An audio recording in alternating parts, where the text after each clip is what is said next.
For the പീപ്പിളിലേക്ക് സ്വാഗതം. കേരളത്തിലെ ഒരു ജില്ലയിൽ ഈ ചിങ്ങം 1-ന് തങ്ങൾ 101 കാറുകൾ നിരത്തിലിറക്കിയെന്ന പ്രമുഖ കാർ നിർമ്മാതാക്കളുടെ അവകാശവാദം സത്യത്തിൽ നമ്മുടെ ട്രാഫിക് പോലീസിന് നേരെയുള്ള വെല്ലുവിളി തന്നെയാണ്. ഗതാഗത കുരുക്കിൽ മണിക്കൂറുകളോളം കുടുങ്ങിക്കിടക്കേണ്ടി വരുന്നവരുടെ അക്ഷമയോടെയുള്ള ഡ്രൈവിംഗ് ചില്ലറ അപകടങ്ങളല്ല ഉണ്ടാക്കുന്നത്. 1990-ൽ ഏതാണ്ട് 6 ലക്ഷം വാഹനങ്ങളാണ് സംസ്ഥാനത്തുണ്ടായിരുന്നതെങ്കിൽ അത് 20 ഇരട്ടിയിലേറെ വർദ്ധിച്ചിരിക്കുകയാണ്. പ്രതിവർഷം പുതുതായി 5 ലക്ഷം വാഹനങ്ങൾ നിരത്തിലേക്കെത്തുമ്പോൾ മുൻവർഷത്തേക്കാൾ അധികമായി കൂട്ടിച്ചേർക്കപ്പെടുന്ന റോഡ് സൗകര്യം തുലവും തുച്ഛമാണ്. അനുദിനം പെരുകുന്ന റോഡപകടങ്ങൾ പുറത്തുപോയ ഒരാൾ വീട്ടിലേക്ക് തിരിച്ചെത്തുമെന്ന് യാതൊരു ഉറപ്പും പറയാനാകാത്ത ഭീകരമായ സ്ഥിതിവിശേഷത്തിലേക്ക് കേരളത്തെ എത്തിച്ചിരിക്കുന്നു. പേടിപ്പെടുത്തുന്നതാണ് കേരളത്തിലെ റോഡപകട മരണനിരക്ക്. പ്രതിദിനം ശരാശരി 12 പേർ കേരളത്തിൽ റോഡപകടങ്ങളിൽ കൊല്ലപ്പെടുന്നു. കേരളത്തിലെ ജനസംഖ്യയിലെ 1,65,000 പേർ മരിക്കുന്നത് റോഡപകടങ്ങളിലാണ്. ഇംഗ്ലണ്ടിൽ 1 ലക്ഷം പേരിൽ 8 പേർ മാത്രമാണ് റോഡപകടങ്ങളിൽ മരിക്കുന്നത്. 4 കോടി വാഹനങ്ങളാണ് ഇംഗ്ലണ്ടിലെ നിരത്തുകളിൽ ഉള്ളത്. അവിടെ ഒരു വർഷം 3200 പേർ റോഡപകടങ്ങളിൽ കൊല്ലപ്പെടുമ്പോൾ 1.5 കോടിയോടടുത്ത് മാത്രം വാഹനങ്ങളുള്ള കേരളത്തിൽ ഒരു വർഷം റോഡപകടങ്ങളിൽ കൊല്ലപ്പെടുന്നവരുടെ എണ്ണം 4000-ആണ്. നമ്മുടെ സംസ്ഥാനത്ത് റോഡപകടങ്ങൾ വർദ്ധിച്ചു വരുന്നത് ആശങ്കാജനകമാണ്. അത് തടയാനുള്ള നടപടികൾ നമ്മൾ സ്വീകരിക്കുന്നുണ്ട്. പക്ഷേ ജനങ്ങളുടെ സഹകരണം ഉണ്ടെങ്കിലേ അത് തടയാൻ കഴിയുള്ളൂ. മദ്യപിച്ച് വണ്ടി ഓടിക്കുക, ട്രാഫിക് നിയമങ്ങൾ ലംഘിക്കുക, അതോടൊപ്പം തന്നെ മറ്റ് ട്രാഫിക്കുമായി ബന്ധപ്പെട്ട ജനങ്ങളുടെ സഹകരണമില്ലായ്മ, ഇതെല്ലാമാണ് പലപ്പോഴും വാഹന അപകടങ്ങളുടെ കാരണം. മോട്ടോർ വാഹന വകുപ്പ് ഈ അടുത്ത കാലത്തായി റോഡ് സുരക്ഷയ്ക്ക് വേണ്ടി നല്ല രീതിയിലാണ് നമ്മുടെ പ്രവർത്തനങ്ങൾ മുന്നോട്ട് പോയിക്കൊണ്ടിരിക്കുന്നത്.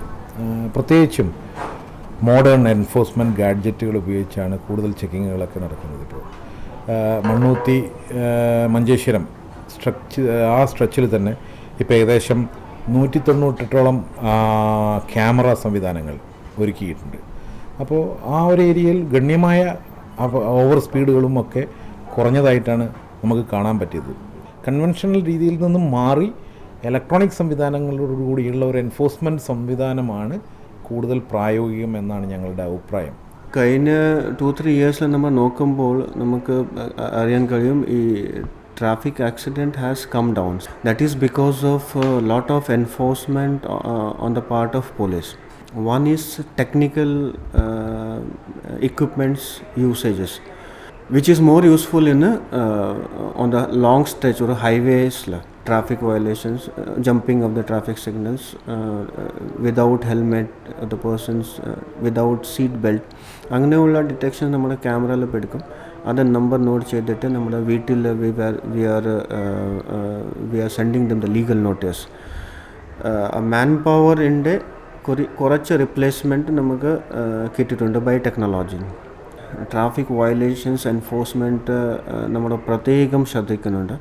ഇതൊരു DGPD is also very much interested in accident reduction ഉണ്ടാകും. 2005 മുതൽ 2011 വരെയുള്ള കാലയളവിൽ റോഡപകടങ്ങളുടെ എണ്ണത്തിൽ ഏകദേശം 17% കുറവുണ്ടായെങ്കിൽ അപകടത്തിൽ കൊല്ലപ്പെട്ടവരുടെ എണ്ണത്തിൽ 31% വർധനയാണ് ഉണ്ടായിരിക്കുന്നതെന്ന് നാറ്റ്പാക് പഠനങ്ങൾ വ്യക്തമാക്കുന്നു. ഇതുതന്നെയാണ് 2015-നും പറയാനുള്ളത്. സംസ്ഥാനത്തെ തെക്കൻ ജില്ലകളും മധ്യ കേരളത്തിലെ ജില്ലകളുമാണ് റോഡ് സേഫ്റ്റി നടപ്പാക്കുന്നതിൽ പ്രത്യേകം ശ്രദ്ധിക്കപ്പെടേണ്ടവെന്നും റിപ്പോർട്ടിൽ ചൂണ്ടിക്കാട്ടിയിട്ടുണ്ട്. അമിത വേഗം, മദ്യപിച്ചു വാഹനമോടിക്കൽ, അലക്ഷ്യമായി വാഹനമോടിക്കൽ എന്നിവയാണ് അപകടങ്ങൾക്ക് പ്രധാന കാരണമാകുന്നതെന്നും കണ്ടെത്തിയിട്ടുണ്ട്. അപകടത്തിന് ഇരയാകുന്നതിൽ 40% കാൽനട യാത്രക്കാരാണ്. അപകടങ്ങൾ കാരണം 500 കോടി രൂപയാണ് സംസ്ഥാനത്തിന് പ്രതിവർഷം സാമ്പത്തിക നഷ്ടം. ഫുട്പാത്തിന് നമുക്ക് നടക്കാൻ സ്ഥലമില്ലെങ്കിൽ അവിടെ റോഡിലാണ് നടക്കുന്നത്. That is also one of the reason for road accidents. ഈ വിദേശ രാജ്യങ്ങളിലൊക്കെ ഒരു റോഡ് നിർമ്മിക്കപ്പെടുമ്പോൾ, ഒരു പുതിയതായൊരു റോഡ് നിർമ്മിക്കപ്പെടുമ്പോൾ 3 ഡയമെൻഷണൽ ഒരു നിർമ്മാണ രീതിയാണ് അവിടെ വരുന്നത്. കാരണം നീളവും വീതിയും മാത്രമല്ല, അതിനോടനുബന്ധിച്ചുള്ള ഫുട്പാത്തുകളും സൈഡിലുള്ള വാളുകളും അല്ലെങ്കിൽ സൈഡിൽ മരങ്ങളും ഒക്കെയുള്ള ഒരു രീതിയിലാണ് അവിടെയൊക്കെ റോഡുകൾ ഉണ്ടാക്കി വരുന്നത്. നമ്മളതിന് 2 ഡയമെൻഷണൽ റോഡുകൾ മാത്രമാണ് പൊതുവെ ഉണ്ടാക്കി വരുന്നത്. അപ്പോൾ തീർച്ചയായും ഫുട്പാത്തുകളൊക്കെ അവഗണിക്കപ്പെടുന്നു. ഫുട്പാത്തുകൾ പിന്നെ എപ്പോഴെങ്കിലുമാണ് ഉണ്ടാക്കി വരുന്നത്. പ്രോപ്പർ ഫുട്പാത്തുകളില്ലാത്തതാണ് പലപ്പോഴും ഈ പെഡസ്ട്രിയൻസിന് ഇത്രയധികം അപകടം ഉണ്ടാകാൻ കാരണം. ഒരുപാട് ഫുട്പാത്ത് എൻക്രോച്ച്മെൻറ്റ്സ് ഉണ്ട്. The removal of the encroachment is basically the prime responsibility is with the corporations അല്ലെങ്കിൽ whoever is the owner of that road. PWD ആയാലും NH ആയാലും it is basically their responsibility to get these encroachments removed. എന്തെങ്കിലും ആ encroach മാറാൻ വേണ്ടി എന്തെങ്കിലും ബുദ്ധിമുട്ട് തടസ്സമുണ്ടെങ്കിൽ police is always ready for giving a police assistance. ഇപ്പോൾ നമ്മുടെ ഓപ്പറേഷൻ അനന്ത എൻക്രോച്ച്മെൻറ്റ് റിമൂവൽക്ക് വേണ്ടി ഒരുപാട് പോലീസ് നമ്മൾ കൊടുത്തു. സിമിലർലി ഈ ഫുട്പാത്ത് എൻക്രോച്ച്മെൻറ്റ്സ് ഇഫ് കോർപ്പറേഷൻ അല്ലെങ്കിൽ PWD അല്ലെങ്കിൽ റവന്യൂ ഓഫീഷ്യൽസ് അങ്ങനെ നടപടി if they are decided we will definitely provide all the security arrangements. ഈ ഫുട്പാത്തിൽ എൻക്രോച്ച്മെൻറ്റ് ആയതോടെ ഇതാണ് that people come on the road and lot of people are falling victim to the accidents. റോഡുകളുടെ ശോചനീയാവസ്ഥയും നല്ലൊരു ശതമാനം അപകടങ്ങൾക്കും കാരണമാകുന്നുണ്ട്. കാൽനട യാത്രക്കാർക്ക് വേണ്ടി പ്രത്യേക സൗകര്യമില്ല. റോഡ് മുറിച്ചു കടക്കാൻ പോലും മതിയായ സൗകര്യമില്ല. ഹെൽമറ്റ്, സീറ്റ് ബെൽറ്റ് എന്നിവ ധരിക്കാതെ വാഹനം ഓടിക്കുന്നത് അപകടത്തിൽപ്പെടുന്നവരുടെ മരണകാരണമാകുന്നുണ്ട്. കൂടുതൽ അപകടം ഉണ്ടാകുന്നത് ഇപ്പോൾ സ്കൂട്ടർ, അതോടൊപ്പം തന്നെ ബൈക്ക് തുടങ്ങിയിട്ടുള്ള ഇരുചക്ര വാഹനങ്ങളിലാണ്. അതിൽ പുറകിൽ ഇരിക്കുന്നവരും മുമ്പിൽ ഇരിക്കുന്നവരും ഹെൽമെറ്റ് ധരിക്കണം. ഹെൽമെറ്റ് ധരിക്കണമെന്ന് പോലീസ് പറയുമ്പോൾ എന്തോ വലിയ കുറ്റമാണ് പോലീസ് പറയുന്നതെന്നൊരു ധാരണയുണ്ട്. അത് ശരിയല്ല. നമ്മുടെ ജീവൻ രക്ഷിക്കാൻ വേണ്ടിയിട്ടാണ് പറയുന്നത്. അപകടമുണ്ടായാൽ തന്നെ തലയ്ക്ക് പരിക്കേറ്റാൽ പലപ്പോഴും ആളുകൾക്ക് പിന്നെ ജീവിക്കാനുള്ള അവസരം ഉണ്ടാകുന്നില്ല. അപ്പോൾ അതുകൊണ്ട് ഹെൽമെറ്റ് ധരിക്കേണ്ടത്, ഇരുചക്ര വാഹനങ്ങളിൽ പോകുന്ന ആളുകൾ, മുമ്പിലും പുറകിലും ഇരിക്കുന്ന ആളുകൾ ഹെൽമെറ്റ് ധരിക്കേണ്ടത് നമ്മുടെ ജീവൻ സംരക്ഷിക്കാൻ ആവശ്യമാണ്. റോഡ് സുരക്ഷാ ദശകത്തിന്റെ ഭാഗമായി ഇപ്പോൾ ചില നടപടികൾ സ്വീകരിച്ചു തുടങ്ങിയിട്ടുണ്ട്. പുതുതായി ഡ്രൈവിംഗ് ലൈസൻസ് എടുക്കുന്നവരെല്ലാം ഇപ്പോൾ മോട്ടോർ വെഹിക്കിൾ ഡിപ്പാർട്ട്മെന്റിലെ ഉദ്യോഗസ്ഥർ നയിക്കുന്ന ക്ലാസ്സിൽ നിർബന്ധമായും പങ്കെടുക്കണം. വാഹനാപകടങ്ങളുടെ ഭീകരതയും അത് സൃഷ്ടിക്കുന്ന പ്രശ്നങ്ങളും ദൃശ്യമാധ്യമത്തിന്റെ സഹായത്താൽ വിവരിക്കുന്ന ഈ ക്ലാസുകൾ ഏറെ ഉപകാരപ്രദമാകുന്നുണ്ട്. കേരള പോലീസ് ഇപ്പോൾ ശുഭയാത്ര എന്നൊരു പരിപാടി ആരംഭിച്ചിട്ടുണ്ട്. ജനങ്ങളിൽ ബോധവൽക്കരണം ശക്തിപ്പെടുത്താനും ട്രാഫിക് അപകടങ്ങൾ സ്ഥിരമായി ഉണ്ടാകുന്ന സ്ഥലങ്ങളിൽ പ്രത്യേക പോലീസ് സംവിധാനം ഏർപ്പെടുത്താനും തിരക്കുള്ള സമയങ്ങളിൽ വാഹന പരിശോധന ഉൾപ്പെടെയുള്ളത് തിരക്കില്ലാത്ത സ്ഥലങ്ങളിലേക്ക് മാറ്റാനും രാവിലെ സ്കൂളുകൾ കുട്ടികൾ വരുമ്പോഴും പോകുമ്പോഴും പോലീസിൻ്റെ സേവനം ലഭ്യമാക്കാനും ഉൾപ്പെടെയുള്ള നടപടികളാണ് സ്വീകരിച്ചുകൊണ്ടിരിക്കുന്നത്. ട്രാഫിക് അപകടം കുറയണമെങ്കിൽ ജനങ്ങൾ സഹകരിക്കണം.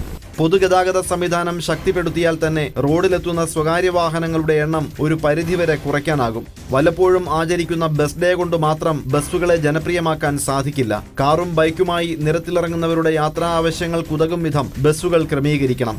വൃത്തിയും വെടിപ്പും സൗകര്യവും എല്ലാമുള്ള AC, non AC, low floor ബസ്സുകളും നഗരങ്ങളിൽ സർക്കുലാർ ബസ്സുകളും കൂടുതൽ സർവീസുകൾ നടത്തണം. ഒരു വീട്ടിൽ ഉള്ള 4 പേരുണ്ടെങ്കിൽ 4 പേർക്കും കാറ് എന്നുള്ള ആ സിസ്റ്റം മാറേണ്ടിയിരിക്കുന്നു. കൂടുതൽ ബസ്സുകൾ, സ്ഥാപനങ്ങൾ പോലും ബസ്സുകൾ കൂടുതൽ ഉള്ള യാത്രകളെ പ്രോത്സാഹിപ്പിക്കണമെന്നാണ് എനിക്ക് അഭ്യർത്ഥന. ധാരാളം സജഷൻ ഇക്കാര്യത്തിൽ പോലീസ് ഉണ്ട്. ശുഭയാത്രയിലൂടെ ജനങ്ങളിൽ എത്തിക്കാൻ ശ്രമിക്കുക. വാഹനങ്ങളുടെ വേഗപരിധി കർശനമായി നടപ്പാക്കുകയും അത് ലംഘിക്കുന്നവർക്ക് കടുത്ത ശിക്ഷ നൽകുകയും വേണം. ട്രാഫിക് നിയമങ്ങൾ നടപ്പാക്കുന്നതിൽ കർശന സ്വഭാവം തന്നെ വേണം. വർദ്ധിച്ചു വരുന്ന റോഡപകടങ്ങളും അപകട മരണവും സമൂഹത്തിനുണ്ടാക്കുന്നത് വൻ നഷ്ടങ്ങളാണ്. ഐക്യരാഷ്ട്രസഭ 2010-ൽ 2011 മുതൽ 2020 വരെയുള്ള 10 വർഷ കാലയളവ് റോഡ് സുരക്ഷയുടെ പതിറ്റാണ്ടായി പ്രഖ്യാപിച്ചിട്ടുണ്ട്. ഇതിനോടനുബന്ധിച്ച് കർമ്മ പരിപാടി തയ്യാറാക്കുന്നതിനും ഏകോപിപ്പിക്കുന്നതിനും ലോകാരോഗ്യ സംഘടനയെ ചുമതലപ്പെടുത്തുകയും ചെയ്തു. ട്രാഫിക് പറഞ്ഞത് it is A combination of 4 E's. The basic is engineering.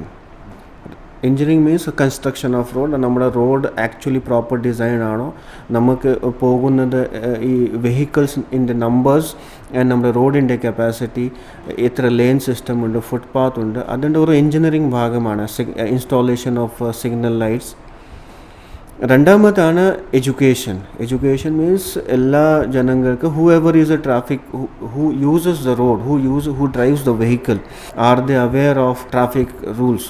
തേർഡാണ് enforcement. ആ എൻഫോഴ്സ്മെൻറ്റ് ഭാഗമാണ് ആക്ച്വലി പറഞ്ഞത് പോലീസിൻ്റെ ജോലി. ഫോർത്ത് പറയുന്നത് അത് എമർജൻസി സർവീസസ്. എന്തെങ്കിലും ആക്സിഡൻറ്റ് ഉണ്ടായ ശേഷം ഈ ആക്സിഡൻറ്റ് വിക്ടിമിൽ പെട്ടെന്ന് ഹോസ്പിറ്റലിൽ കൊണ്ടുപോകണം and see that he does not the accident does not becomes fatal. All together ഈ എല്ലാ 4 കാരണമാണ് ടോട്ടൽ ആക്സിഡൻറ്റിൻ്റെ റീസൺ.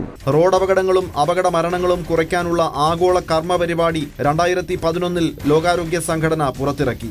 ആഗോള പരിപാടിക്ക് അനുസൃതമായി ദേശീയ കർമ്മ പരിപാടികൾ തയ്യാറാക്കാൻ ഐക്യരാഷ്ട്രസഭയുടെ സെക്രട്ടറി ജനറൽ ലോകരാജ്യങ്ങളെ ആഹ്വാനം ചെയ്യുകയും ചെയ്തു.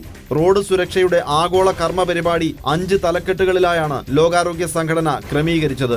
റോഡ് സുരക്ഷാ മാനേജ്മെന്റ്, സുരക്ഷിതമായ റോഡുകളും യാത്രയും, വാഹന സുരക്ഷ, റോഡ് ഉപയോഗിക്കുന്നവരുടെ സുരക്ഷ, അപകടത്തിനു ശേഷമുള്ള പ്രതികരണ സംവിധാനങ്ങൾ. ഓരോന്നിനും വ്യക്തമായ കർത്തവ്യങ്ങളും ഉത്തരവാദിത്വങ്ങളും ആഗോള കർമ്മ പരിപാടിയിൽ നിർവചിച്ചിട്ടുണ്ട്. ഇതിൽ നിന്ന് പാഠം ഉൾക്കൊണ്ടാണ് കേരളവും തയ്യാറെടുപ്പുകൾ നടത്തുന്നത്. റോഡ് സുരക്ഷ ഉറപ്പാക്കുന്നതിനുള്ള കർമ്മ പദ്ധതികൾക്കായി ട്രാൻസ്പോർട്ട് കമ്മീഷണറേറ്റും കേരള പോലീസും കൈകോർക്കുന്നു. മുൻപൊരിക്കലും കേരളത്തിൽ ഉണ്ടാവാത്ത തരത്തിൽ വിപുലമായ ബോധവൽക്കരണ പരിപാടികളും പദ്ധതിയുടെ ഭാഗമാണ്. 4 വിഭാഗങ്ങളായി തിരിച്ചാണ് പദ്ധതി ആസൂത്രണം ചെയ്തിരിക്കുന്നത്. അത്യാധുനിക സാങ്കേതിക വിദ്യ ഉപയോഗിച്ച് ട്രാഫിക് നിയമങ്ങൾ നടപ്പാക്കും. ഇതിന്റെ ഭാഗമായി എല്ലാ പ്രധാന റോഡിലും അമിതവേഗം കണ്ടെത്താൻ ക്യാമറകൾ സ്ഥാപിക്കും. എല്ലാ പോലീസ് സ്റ്റേഷനുകളിലും കൈകൊണ്ട് ഉപയോഗിക്കാവുന്ന വേഗപരിശോധനാ ഉപകരണവും മദ്യത്തിന്റെ തീവ്രത അളക്കുന്ന ആൽക്കോമീറ്റർ എന്നിവയും ലഭ്യമാക്കും.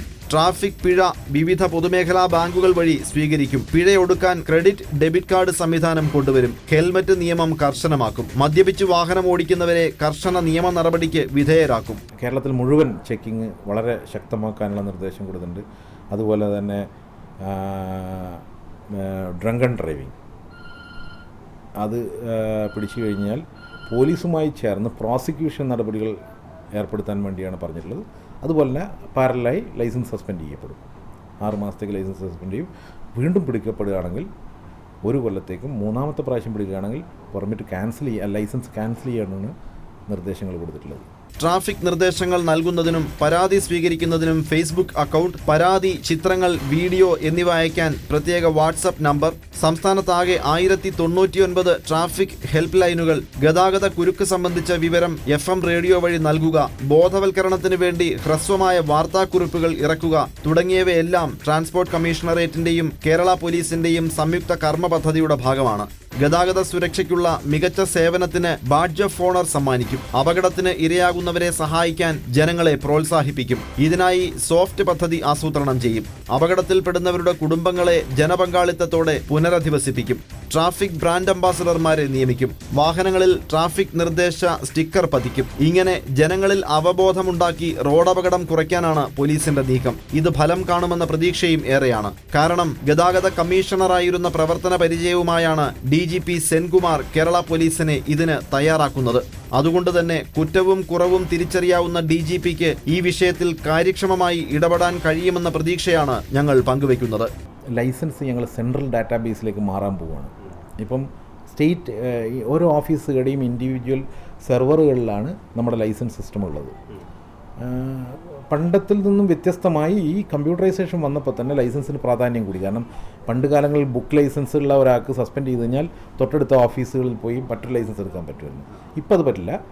ഇനി സെൻട്രലൈസ്ഡ് ഡാറ്റാബേസ് ആകുന്നതോടുകൂടി മറ്റ് സംസ്ഥാനങ്ങളിലും പോയി ഇദ്ദേഹത്തിന് ലൈസൻസ് എടുക്കാൻ പറ്റില്ല. പെനാൽറ്റി പോയിൻറ്റുകളും അതിൽ ആഡ് ചെയ്യപ്പെടും. പെനാൽറ്റി പോയിൻറ്റുകൾ പല രീതിയിലാണ് ആഡ് ചെയ്യപ്പെടുക. ഒരേ ഒഫൻസിന് 2ഉം 3ഉം റിപ്പീറ്റഡ് ഒഫൻസ് വന്നു കഴിഞ്ഞാൽ പെർമിറ്റ് ആ ലൈസൻസ് സ്ഥിരമായി ക്യാൻസൽ ചെയ്യുന്ന രീതിയിലേക്കാണ് പോകുന്നത്. ഇപ്പം തന്നെ സസ്പെൻഡ് ചെയ്ത് അതിൻ്റെ പ്രശ്നങ്ങൾ അവരറിയുന്ന പക്ഷം തീർച്ചയായും ആരും അത്തരം ഒഫൻസുകളിലേക്ക് പിന്നെ പോവില്ല. കാരണം ഈ ലൈസൻസിൽ അവരുടെ ജീവിത അവസാനം വരെ ആ ലൈസൻസിൽ സസ്പെൻഡ് ചെയ്ത വിവരങ്ങൾ രേഖപ്പെടുത്തിയിരിക്കുന്നു. ഏതായാലും അമിത വേഗതയിൽ വണ്ടിയോടിക്കുന്നതും അപകടങ്ങളും തമ്മിലുള്ള ബന്ധം വ്യക്തമായി തെളിയിക്കപ്പെട്ടിട്ടുള്ളതാണ്. വേഗം കൂടുന്തോറും അപകടം ഒഴിവാക്കാൻ കിട്ടുന്ന സമയം കുറയുന്നു. അപകടമുണ്ടായാൽ അത് ഗുരുതരമാകാനും മരണം സംഭവിക്കാനും ഉള്ള സാധ്യത കൂടുകയും ചെയ്യുന്നു. അതുകൊണ്ട് തന്നെ അനാവശ്യ വേഗത നിയന്ത്രിക്കാനുള്ള നടപടികൾ അനിവാര്യമാണ്. 216ഓളം ബ്ലാക്ക് സ്പോട്ടുകളാണ് മോട്ടോർ വാഹന റോഡ് സേഫ്റ്റി അതോറിറ്റി കണ്ടെത്തിയിരിക്കുന്നത് കേരളത്തിലൊട്ടാകെ. കാരണം റോഡ് ബ്ലാക്ക് സ്പോട്ട് എന്ന് നിശ്ചയിക്കപ്പെടുന്നത് 2ഓ അതിൽ കൂടുതലോ അപകടങ്ങളോ മരണങ്ങളോ ഒരു സ്പോട്ടിൽ തന്നെ ഒരേ കാരണങ്ങൾ കൊണ്ട് ഉണ്ടാകുമ്പോഴാണ് അവർ ബ്ലാക്ക് സ്പോട്ടായി പ്രഖ്യാപിക്കുന്നത്. അത് നമ്മൾ മോട്ടോർ വാഹന വകുപ്പും പോലീസും PWD അതോറിറ്റീസും ചേർന്നാണ് ഈ ബ്ലാക്ക് സ്പോട്ടുകൾ കണ്ടെത്തുന്നതും അവയെ നാറ്റ്പാക്കിൻ്റെയൊക്കെ സഹായത്തോടുകൂടി അതെങ്ങനെയൊക്കെ ആ ബ്ലാക്ക് സ്പോട്ടുകൾ അല്ലാതാക്കാം, അതിനെ മരണസംഖ്യേനെ ഇല്ലാതാക്കുന്ന തരത്തിലുള്ള എന്തൊക്കെ നടപടികളാണ് എടുക്കേണ്ടതെന്നുള്ള പഠിച്ചതിന് ശേഷം ആ ബ്ലാക്ക് സ്പോട്ടുകൾ റോഡ് സേഫ്റ്റി അതോറിറ്റി അതിന് ഫണ്ടിങ് കൊടുക്കുന്നുണ്ട്. അങ്ങനെ നമുക്കത് ഒരുപാടെണ്ണം കുറച്ചു. ഇപ്പം കഴിഞ്ഞ വർഷം തന്നെ ഏകദേശം 50ഓളം ബ്ലാക്ക് സ്പോട്ടുകൾ കുറച്ചു കൊണ്ടുവന്നു. അപ്പോൾ ഇനിയുള്ള ബ്ലാക്ക് സ്പോട്ടുകളും അതുപോലുള്ള പഠനത്തിന് വിധേയമാക്കി കാലക്രമേണ ഇല്ലാതാക്കുന്നതോടുകൂടി ഒരുപാട് അപകടങ്ങൾ കുറക്കാൻ പറ്റും. നമ്മുടെ റോഡുകളുടെ അടിസ്ഥാന വികസനം ഒരു പ്രശ്നമാണ്. വാഹനങ്ങൾ കൂടുന്നു, പക്ഷേ റോഡില്ല. എല്ലാവർക്കും റോഡ് വേണം, പക്ഷേ ആരും സ്ഥലം തരില്ല. ഇതാണ് കേരളം അഭിമുഖീകരിക്കുന്ന ഏറ്റവും വലിയ പ്രശ്നം. അതിനെ ജനങ്ങൾ കുറേ കൂടി സഹകരിച്ചെങ്കിൽ മാത്രമേ നമുക്ക് ഇത്തരം കാര്യങ്ങൾ നടപ്പാക്കാൻ കഴിയൂ. ഇപ്പോൾ ട്രിവാൻഡ്രം സംബന്ധിച്ച് നോക്കിയാൽ number of vehicles of Trivandrum city is almost same as the population of the Trivandrum city. ഒരു അറൗണ്ട് 6 to 7 lakh വെഹിക്കിൾസ് ഉണ്ട്. ആൻഡ് നമ്മുടെ Trivandrum cities population is also around 10 lakh. So the number of vehicle is already too much. And നമ്മുടെ road വളരെ saturation ആയിട്ടുണ്ട്. മറ്റെല്ലാ രാജ്യങ്ങളിലും ഉള്ളതുപോലെ പാർക്കിങ്ങിന് ഇനിയും പ്രത്യേക സംവിധാനം നാട്ടിൽ ഒരുക്കേണ്ടത് ആവശ്യമാണ്. അതിനെപ്പറ്റിയും ഞങ്ങൾ ട്രാഫിക് ഡിപ്പാർട്ട്മെൻറ്റ് പുതിയ കെട്ടിടങ്ങൾ പണിയുന്നതിന്, അതോടൊപ്പം തന്നെ ഫ്ലാറ്റുകൾ പണിയുന്നതിനൊക്കെ ഇനിയും ഈ പാർക്കിംഗ് കൂടി നിർബന്ധമാക്കുന്നതിനെ പറ്റി ഗൗരവമായി ആലോചിക്കുകയാണ്. പഴയ സാഹചര്യമല്ല ഇന്ന് കേരളത്തിലുള്ളത്. ജനസംഖ്യ വളരെ കൂടുതലാണ്, ജനസാന്ദ്രത കൂടുതലാണ്. അതിൻ്റെ അടിസ്ഥാനത്തിൽ പാർക്കിംഗ് സൗകര്യങ്ങൾ മെച്ചപ്പെടുത്താൻ നമ്മൾ ശ്രമിക്കണം.